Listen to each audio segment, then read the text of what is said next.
Hello everyone, welcome to my channel.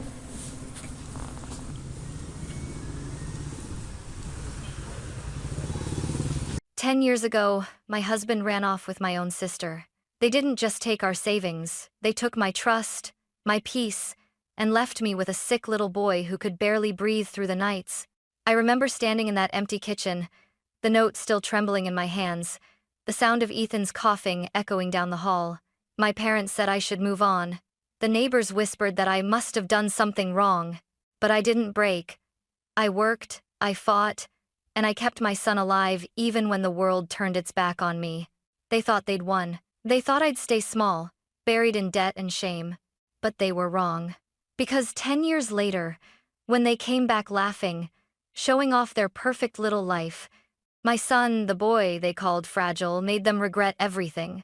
My name is Emily Harper, and I used to believe that love could fix anything. I met Daniel when I was 23, charming, witty, the kind of man who made promises sound like poetry. We got married after a year, against my parents' advice. He's ambitious, I said. He'll make something of himself. And for a while, he did.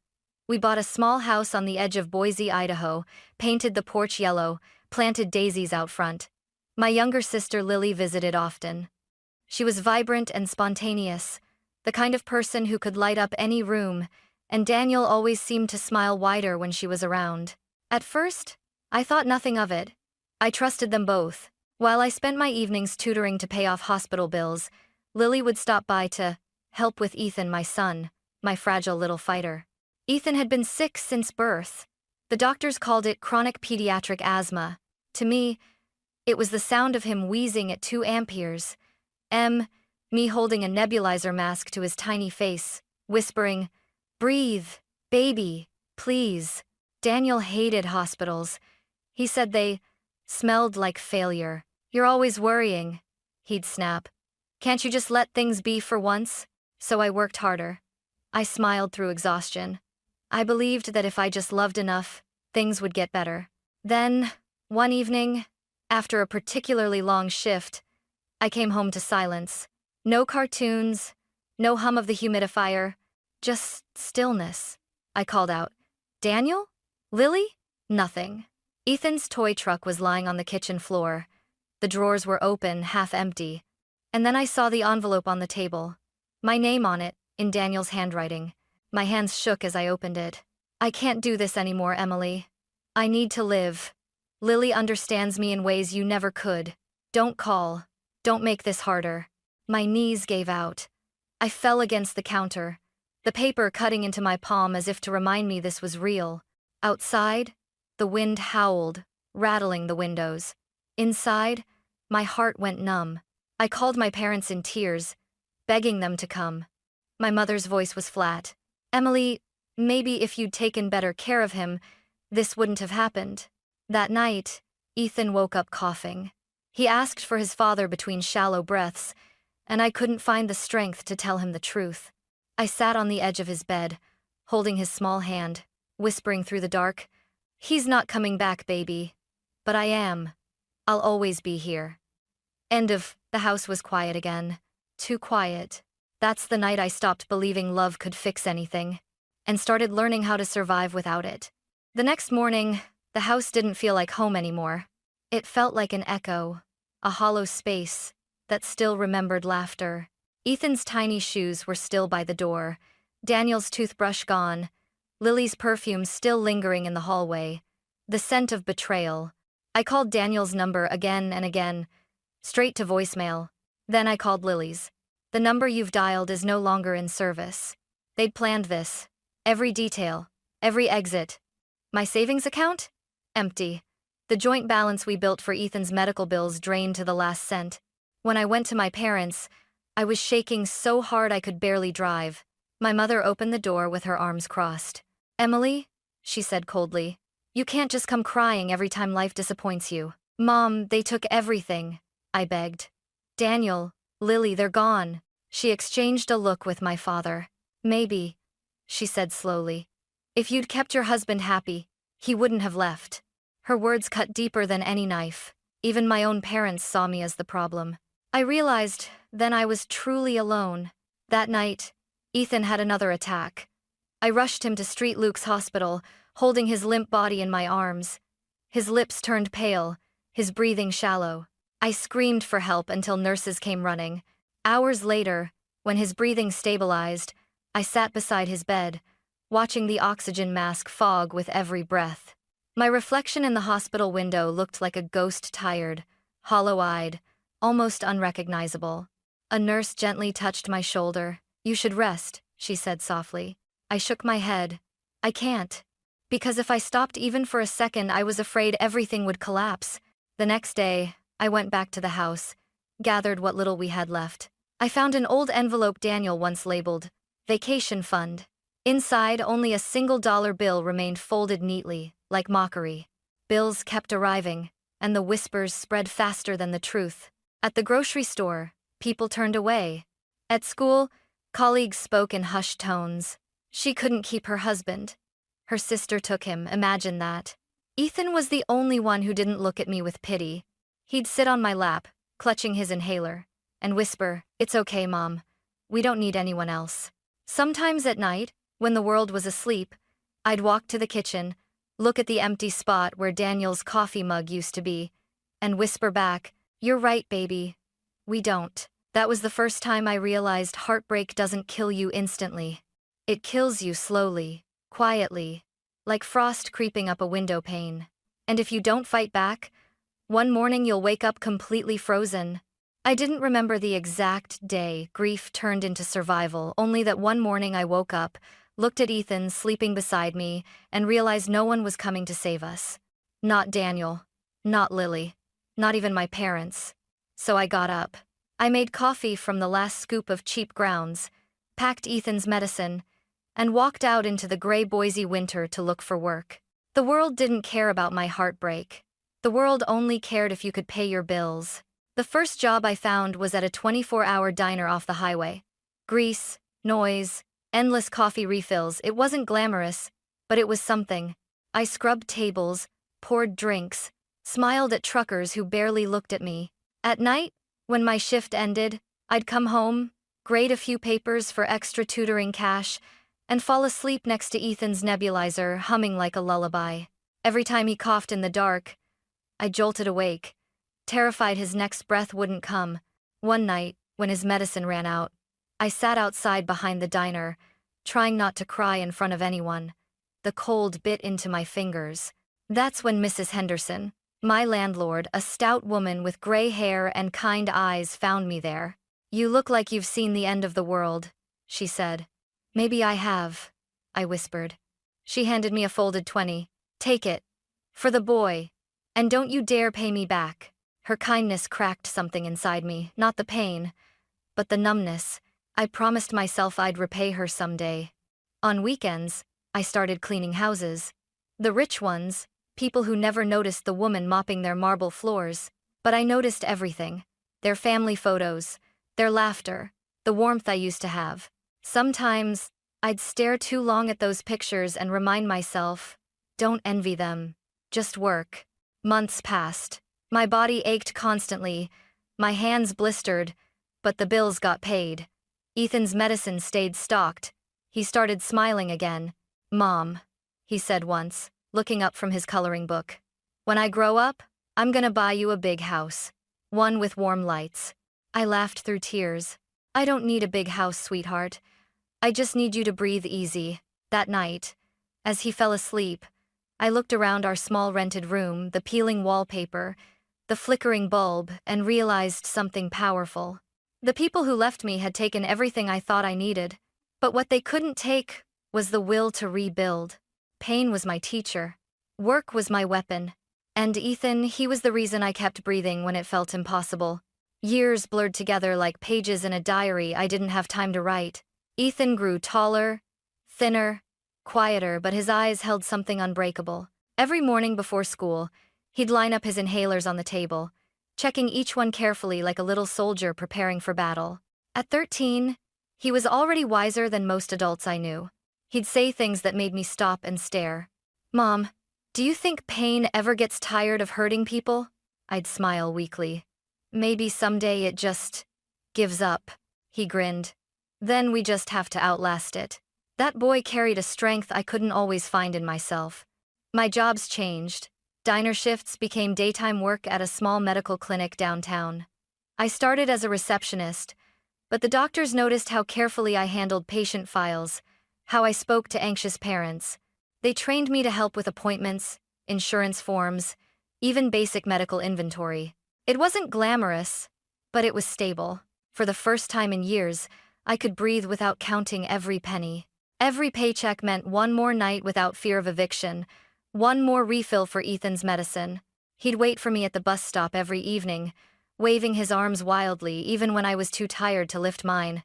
We'd walk home through the snow, hand in hand, leaving 2 sets of footprints that felt like victory banners. One night, after dinner, he looked up from his homework. "Mom, do you still think about Dad?" My fork froze halfway to my mouth. "I think about the lessons he taught me," I said carefully. "Like what kind of man I don't want you to become." Ethan chuckled softly. "Then he's been useful, huh?" His humor disarmed me every time. Even in pain, he found light. At 14, he announced his dream. "I want to be a doctor. Not just any doctor, one who helps kids breathe better." I blinked back tears. "That's a big dream." "So was surviving," he said simply. And just like that, the world around me, all the exhaustion, the loneliness, the years of scraping by finally started to mean something. He studied relentlessly, earning scholarships, joining science fairs, reading medical textbooks like novels. Teachers called him brilliant. But what made me proud wasn't his grades, it was his heart. Every night before bed, he'd check on me the same way I used to check on him. "Did you eat, Mom? Did you rest?" Sometimes I'd fake a smile, just so he wouldn't worry. But deep down, I knew the truth. My fragile little boy had grown into the reason I could keep standing. He wasn't just surviving anymore. He was healing, both of us were. And though I didn't know it yet, the strength he was building would one day shake the very people who left us to die. 10 years had passed since that letter on the kitchen table. The ink might have faded, but the scar it left never did. By then, Ethan was 18, strong, bright, accepted into the University of Washington's medical program. The day he got that letter, I cried for the first time in years, not out of pain, but pride. We moved into a modest apartment near the hospital where he would study. It wasn't much thin walls, a leaky faucet, but to me, it felt like triumph. For once, life was quiet, ordinary, until the day they came back. It was a Sunday afternoon in late September. I'd just left the grocery store, pushing a cart full of discount vegetables, humming to myself. The sun was warm. The air smelled of cinnamon from the bakery nearby. For a moment, everything felt normal, safe. Then I heard it. That laugh. Lily's laugh. Light, shrill, and unforgettable. I froze, and when I turned, there they were. Lily, in a designer coat and oversized sunglasses, her blonde hair styled like she'd just stepped out of a commercial. And beside her, Daniel. Older, heavier, but still wearing that same smug smile I used to mistake for charm. For a heartbeat, I couldn't breathe. They stopped, too, shock flickering across their faces before Lily broke into a sugary smile. "Emily? Oh my God, it is you! Wow, you look different," Daniel smirked, sliding his hand around Lily's waist. "Didn't think we'd run into you here. Still in Boise?" "Yes," I said evenly, gripping the cart handle so hard my knuckles turned white. "Some of us don't run." Lily's smile faltered, then returned, thinner this time. "You must be doing okay. We just came back from Seattle. Daniel's business is thriving. Consulting firm," Daniel added proudly. 6 figures now. Took years, but we made it work." I looked at them, the perfect couple, standing there with matching arrogance, and wondered if they ever lost a night of sleep thinking about what they'd done. Lily's eyes darted away, almost guiltily. "How's Ethan?" she asked too casually. "Still, sick?" Something inside me cracked, not in weakness, but resolve. I smiled. Slowly, calmly. "You'll see him soon." Her brows furrowed. "Oh? Is he around?" "No," I said softly, pushing the cart past them. "But you'll see him soon." Their laughter followed me down the parking lot, light, careless, hollow. For them, it was just a coincidence, a moment to gloat. For me, it was a spark. That night, I couldn't sleep. I kept replaying Lily's voice, Daniel's smirk, their matching rings glinting under the sunlight. 10 years of silence and they came back laughing, like nothing ever happened. But they had no idea what kind of man Ethan had become. No idea that the sick little boy they'd abandoned had grown into someone they could never belittle again. I didn't have to plan revenge. Life already had. And it was about to collect its debt through my son. A week after that encounter, the hospital where Ethan worked part-time announced a charity gala, an event for donors, alumni, and medical students. Ethan was chosen to speak about pediatric respiratory care. I helped him pick his suit, dark gray, crisp white shirt, the same tie I'd bought secondhand for his scholarship interview. He looked so grown up, standing there in the mirror. "You nervous?" I asked. He smiled. "A little. But I've faced scarier things than a microphone." "Like what?" "Asthma. And heartbreak yours." His answer hit deeper than he realized.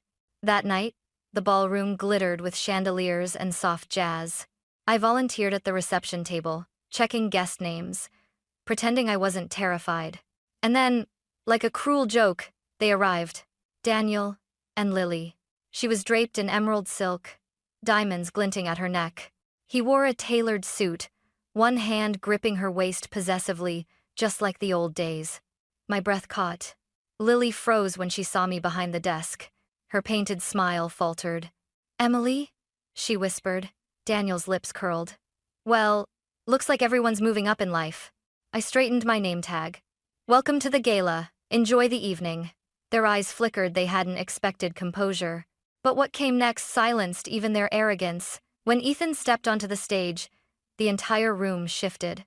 He looked confident, calm, his voice steady as he began his speech. "When I was little, I spent more nights in a hospital bed than in my own room," he said. "Asthma doesn't just steal your breath, it steals your peace, your childhood, your parents' sleep." He paused, scanning the crowd. Lily stiffened. Daniel looked down at his drink. "But I had someone who refused to give up on me," Ethan continued. "A woman who worked double shifts, sold her wedding ring, and carried me through nights when I couldn't breathe. She's sitting here tonight, my mother, Emily Harper." Applause thundered through the room. My throat tightened. Ethan's eyes met mine, proud, steady before he looked back toward the crowd. "I owe her everything. And to those who once told her she'd never make it, thank you. Because your doubt became the fire that built our strength." The applause swelled again. Lily's hand trembled. Daniel's face flushed red. After the speech, guests surrounded Ethan, praising his poise.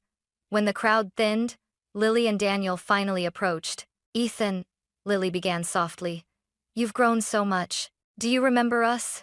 Daniel added, forcing a smile. Ethan looked at them, no anger, just calm distance. "I remember my mother crying because of you," he said quietly. "I remember empty cupboards and hospital nights. I remember being told the money for my medicine was gone because you took it." Daniel opened his mouth, but Ethan's voice cut through. "You taught me what weakness looks like.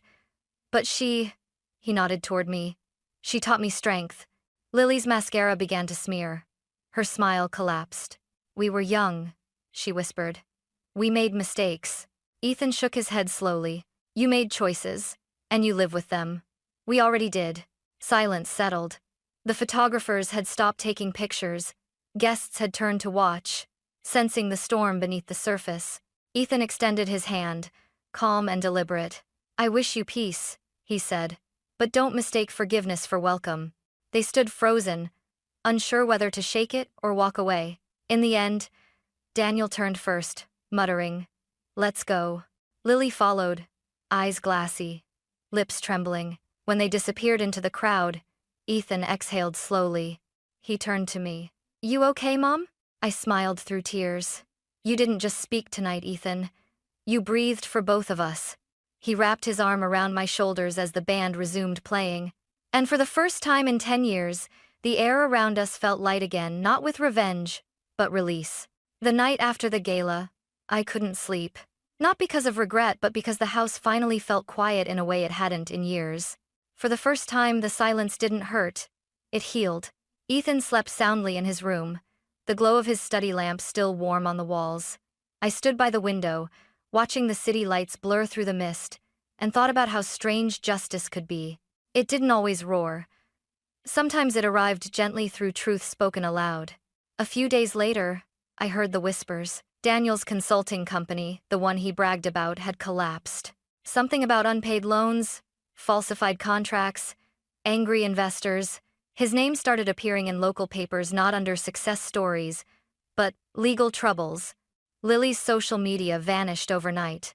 One of her old friends, who used to rent an apartment near her, came into the clinic where I worked. She recognized me immediately and sighed. "You won't believe it, Emily," she said. "They're broke. Completely broke. House repossessed. Creditors everywhere." I didn't respond. I just nodded, feeling nothing. No triumph, no bitterness, just a strange, calm pity. That evening, I came home to find Ethan cooking dinner, something simple, pasta and garlic bread. He was humming, his shoulders relaxed, his smile easy. "You're in a good mood," I said, setting my purse down. He chuckled. "I got my first scholarship grant approved for next semester." "That's amazing," he grinned. "Also, I heard about them." I paused. "Who told you?" "Everyone. Mom, you don't have to pretend it's not poetic justice." Oh, he turned off the stove, leaned against the counter, and looked at me not like a boy anymore, but a man who understood loss and grace in equal measure. "Do you ever wish you could forgive them?" he asked quietly. I thought for a long moment before answering. I used to think forgiveness meant pretending it didn't hurt, but now, I think it's about letting go, so the hurt doesn't own you anymore. Ethan nodded slowly. "Then we're free, right?" "Yes," I said, smiling softly. "We're free." Weeks passed. The story of Daniel and Lily faded from gossip to memory. I sometimes caught glimpses of them around town, a flash of Lily's hair at the supermarket, Daniel's voice arguing with someone in the parking lot, but I never approached. There was nothing left to say. One afternoon as I walked home from work, I stopped by St. Luke's Hospital, the same place I'd once begged nurses to save Ethan's life. He was there now, shadowing doctors, helping other children breathe easier. Watching him move through those sterile halls with quiet confidence, I felt tears sting my eyes. He'd made it. We'd made it. All the pain, the sleepless nights, the years of scraping by it had all led here. And though Daniel and Lily had lost everything, I didn't feel revenge. I felt peace. Because sometimes, the greatest punishment isn't suffering, it's watching the people you once hurt find happiness without you. It's strange how peace doesn't arrive with fanfare. It doesn't knock or announce itself. It simply drifts in one morning, soft as sunlight through old curtains, and you realize the war inside you has gone quiet. 10 years ago, I was the woman everyone pitied. Now, I was the woman no one could break. Our little apartment had become a sanctuary. The same thin walls that once echoed with loneliness now carried laughter, the sound of Ethan humming as he brewed coffee before heading to the hospital. He was 23 now, strong, confident, with the same calm grace he'd shown that night at the gala. Sometimes he'd come home late, exhausted but glowing, saying things like, "Mom, today I helped a kid breathe without a machine for the first time." Every time he said those words, it felt like another wound inside me healed. One evening, I found him sitting on the porch, watching the sunset paint the Idaho sky gold and rose. He smiled when he saw me. "Remember when you used to tell me we'd get through anything? I remember you not believing me," I teased. He laughed. "I was just a kid. What did I know?" We sat there quietly for a while. The wind was cool, the sky endless. "Mom," he said softly, "if you ever saw them again, what would you say?" I thought about it for a moment, about Lily's nervous smile, Daniel's arrogant smirk, the years of silence between us. "I'd say thank you," I said finally. Ethan frowned. "For what?" "For leaving," I replied. "Because if they hadn't, I might never have found who I really was." He smiled faintly. The kind that carries both sadness and pride. "You don't hate them?" "No," I said. "Hate keeps you tied to the past, and I've spent enough years chained to ghosts." He nodded slowly. "Then I guess we finally won." The sun dipped lower, casting long shadows over the porch. I reached out, squeezing his hand. We didn't win, Ethan. We healed. That's harder. He smiled again, that same smile that once carried oxygen tubes and fear, now full of light and purpose. Sometimes, people at the clinic ask me about my story. They see my son's name in medical journals, hear him speak at conferences, and they ask how he became so driven. I just smile and say, he was fighting for breath long before he ever held a stethoscope. And me? I finally learned that revenge isn't loud. It isn't cruel. It's quiet. A life lived well. A heart unburdened. Daniel and Lily? I heard they left town. Some say they separated, others that they live somewhere near Spokane, trying to start over. I don't wish them harm, but I don't wish them back either. Some stories don't need revenge. They just need closure. Tonight, as I sit by the window, the soft hum of the city outside, I open the old box where I once kept Daniel's letter, the one that started it all. I don't read it. I just light a match, hold it to the corner, and watch the paper curl into flame. The fire burns small, steady like the life we rebuilt from the ashes. When the smoke fades, I whisper to the empty room, "We survived. That's enough." And in the next room, Ethan laughs at something on the phone, bright, alive, untouchable. That sound, I realize, is my peace. Not revenge. Just peace.